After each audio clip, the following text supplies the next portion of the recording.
Better Than Barnwood is made on cedar, and the best method for cutting cedar is with a fine crosscut blade.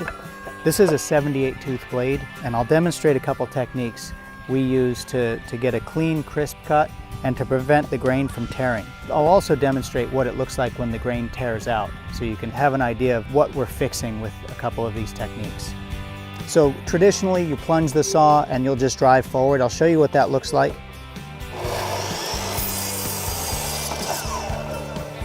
This is the cut you'll get, and that's a pretty fine blade as well. So this has minimized the amount of tearing you get in the grain, but we can improve on this. This is the fastest method, is to score the surface just lightly with the blade prior to making your cut.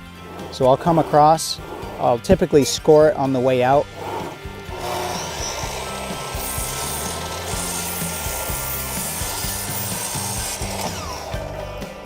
So I won't just plunge straight in. And that's a very clean cut, very little tearing. The next method is to cut the grain first. This works really well in applications where you're doing a fine detail, a finished carpentry type detail that needs to be very crisp. So we'll take a utility knife and a square edge and just cut straight across the grain.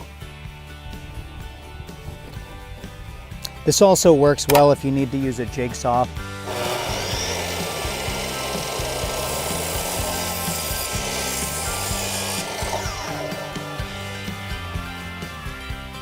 And that just prevents that grain from picking out.